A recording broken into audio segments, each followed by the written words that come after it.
Nicole Vanderheyden, a vibrant young woman with a contagious laugh, had so much life ahead of her. She was a dedicated mother, a loving girlfriend, a cherished daughter and sister.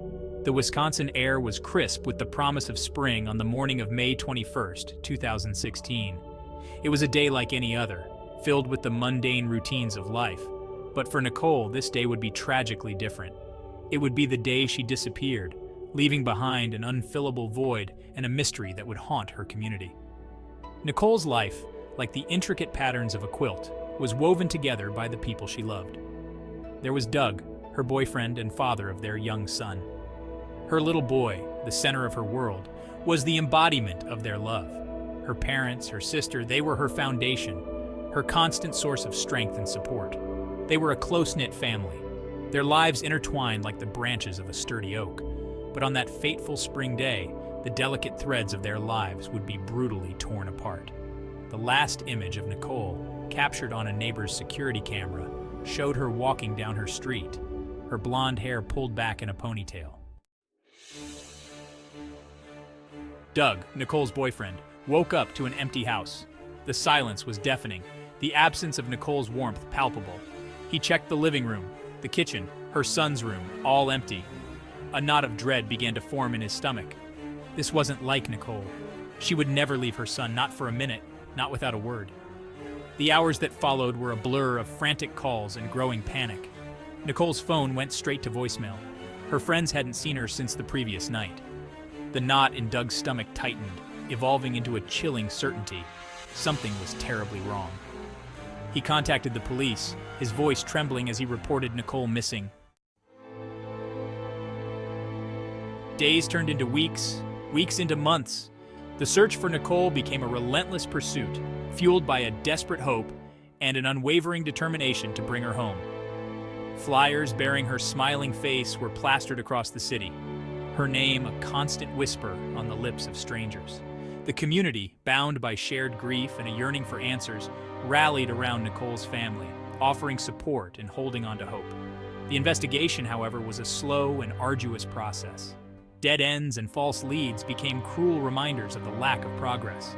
The police, working tirelessly to piece together the fragmented events of that night, were met with a wall of silence.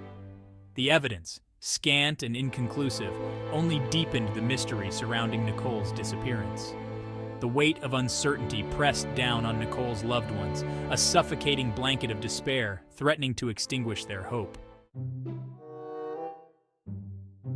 The investigation into Nicole's disappearance was a painstaking process of elimination. Every lead, every potential witness had to be meticulously examined. The police, their faces etched with the weight of the case, worked tirelessly, driven by a commitment to justice for Nicole and her family. They knew that somewhere, hidden among the fragments of information, lay the truth. One name kept resurfacing during the investigation: George Birch. A casual acquaintance of Nicole's boyfriend, Birch had been in the vicinity of Nicole's home on the night she disappeared. His alibi was shaky at best, riddled with inconsistencies that raised red flags for the investigators. He became a person of interest, his life and movements scrutinized under the harsh glare of the investigation. As the investigation progressed, technology emerged as a crucial tool in the pursuit of justice. Cell phone records placed Birch near Nicole's home on the night of her disappearance. The digital age, for all its advancements, often leaves behind a trail of data, a silent witness to our movements and actions. For the investigators in Nicole's case, this digital footprint would prove invaluable, providing crucial clues that would unravel the mystery surrounding her disappearance. Cell tower pings, GPS locations, text messages, these whispers in the data became the language of the investigation. Forensic experts meticulously analyzed cell phone records, painstakingly reconstructing the movements of Nicole and George Birch on the night she disappeared. The data painted a chilling picture, placing Birch's phone in close proximity to Nicole's in the hours leading up to her disappearance. The digital evidence, irrefutable and damning, contradicted Birch's alibi and pointed to him as the prime suspect. The digital trail led investigators to a wooded area outside of town, where they made a gruesome discovery: Nicole's body. The discovery of Nicole's body was a devastating blow to her family and friends, confirming their worst fears. But it also fueled their determination to see justice served. The investigation, now a homicide case, intensified, with the focus shifting to building a solid case against George Birch. The evidence, once scattered and inconclusive, began to coalesce into a damning narrative of violence and deceit. Forensic analysis of Nicole's body revealed she had been brutally murdered.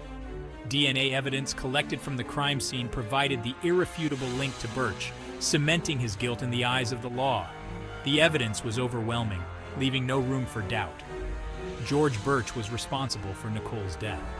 The trial was a harrowing experience for Nicole's family, forcing them to relive the nightmare of her disappearance and murder. Throughout the trial, the courtroom was filled with a silent wave of grief and anger, the air thick with the unspoken emotions of those who loved Nicole. Her family and friends, their faces etched with the pain of their loss, sat stoically in the gallery, their presence a testament to Nicole's enduring spirit and the unwavering pursuit of justice. The community, united in their grief, rallied around them, offering support and sharing the burden of their sorrow. The jury's verdict, delivered after days of deliberation, was met with a collective sigh of relief and a torrent of tears. Guilty. George Birch was found guilty of first-degree intentional homicide and hiding a corpse. The verdict, while providing a sense of justice, did little to ease the pain of Nicole's absence.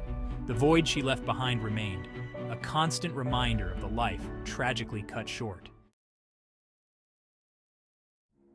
The judge, visibly moved by the family's impact statements, sentenced George Birch to life in prison without the possibility of parole. The sentence, while offering a sense of closure, could not bring Nicole back. It could not erase the pain, the anger, the profound sense of loss that shadowed her family and friends. But it did provide a measure of justice, a sense that Nicole's memory had been honored, and that her killer would be held accountable for his actions. In the aftermath of the trial, Nicole's family and friends began the long and arduous journey of healing. They found solace in their shared grief, in their memories of Nicole's infectious laugh and her unwavering kindness. They established a foundation in her name, dedicated to supporting victims of domestic violence and promoting awareness about the importance of seeking help. Nicole's story, while tragic, serves as a reminder that even in the darkest of times, hope and resilience can prevail. The case of Nicole Vanderheyden, though now closed, continues to resonate within the community and beyond. It serves as a stark reminder of the vulnerability of life and the devastating consequences of violence. It also highlights the crucial role that technology plays in modern-day criminal investigations, how the digital footprints we leave behind can be used to uncover the truth and bring perpetrators to justice. Nicole's story has sparked conversations about domestic violence, prompting a renewed focus on providing support and resources to victims. Her family and friends, transformed by their grief into advocates for change, work tirelessly to raise awareness, encouraging others to recognize the signs of abuse and to seek help before it's too late. The pursuit of justice, though often long and arduous, is a testament to the enduring power of hope and resilience. In Nicole's case, it was technology, coupled with the unwavering dedication of law enforcement and the unwavering love of her family and friends, that ultimately brought her killer to justice. But the victory, while significant, is tinged with the bittersweet reality that it cannot bring Nicole back. Nicole's legacy extends far beyond the courtroom walls. It lives on in the hearts of those who loved her, in the tireless work of her family and friends to support victims of domestic violence, and in the ongoing conversation about the importance of recognizing and addressing the signs of abuse. The story of Nicole Vanderheyden is a stark reminder that even in the face of unimaginable tragedy, the human spirit can endure.